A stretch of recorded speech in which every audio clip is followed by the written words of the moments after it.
Tingnan nyo guys, lang ko to. Cheesy.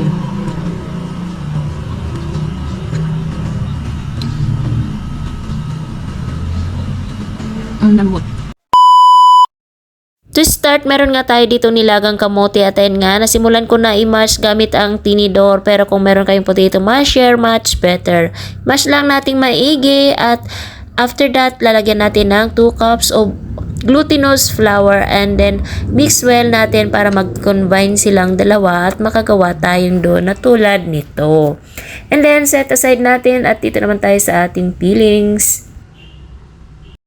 Sa fillings naman natin o sa ating pampalaman, ayan, may cheese tayo dito at hiniwang ko lang siya sa tamang sukat na gusto ko and then set aside natin yan at dito naman tayo sa ating paghuhulma. Maglagay tayo ng oil, grease natin ng oil ang ating paglalagyan and then ilalagyan din natin ng oil ang ating pantakal. Syempre malinis ang ating kamay at i-grease din natin ng oil ang ating mga kamay para hindi dumikit ang dough sa ating mga kamay para mas mapabilis ang ating pagbibilog ng ating buchi. Yes, buchi ang ating recipe for today's video. And then sa laki naman ng buchi nyo, depende po yan sa inyo kung gaano kalaki ang gusto nyo. Pero sa akin, medyo maliit lang kaya gumamit ako ng 1 tablespoon lang na sukatan. And then meron tayo dyan sesame seeds. Siyempre papagulungin natin dyan ang ating binilog na buchi. So sundan nyo lang yung prosesong ito guys. Napakabilis lang nito at napakadali lang gawin. Napaka-kaunti lang ng ingredients at magkakaroon na kayo ng masarap na merienda. And of course, pwede nyo rin itong pagkakitaan at pangbenta-benta o diba? Sa pampilings naman o sa palaman natin guys, pwede dyan ang ubi, cheese o ano man ang available dyan sa inyong mga kusina.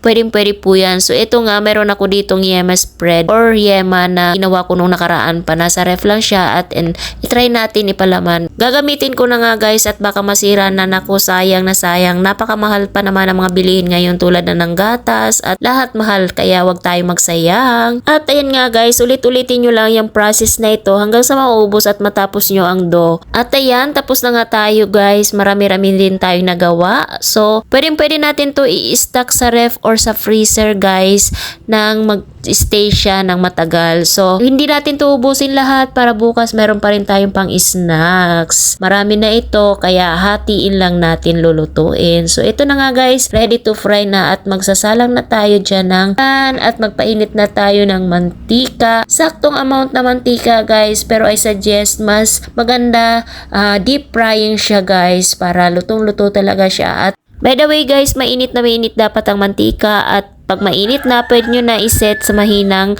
apoy lamang para hindi masunog at hindi mabigla ang ating mga buchi.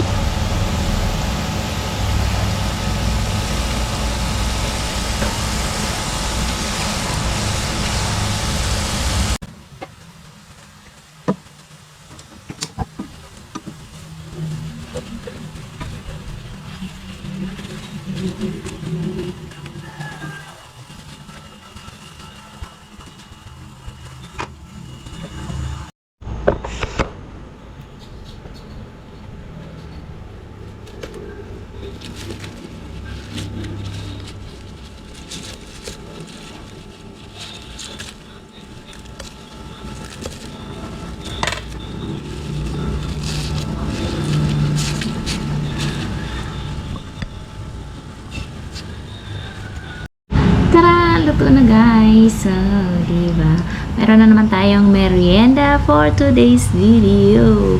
Merienda snack idea. So, try nyo na.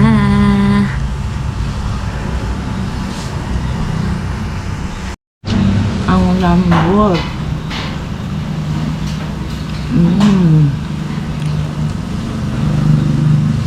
Sarap.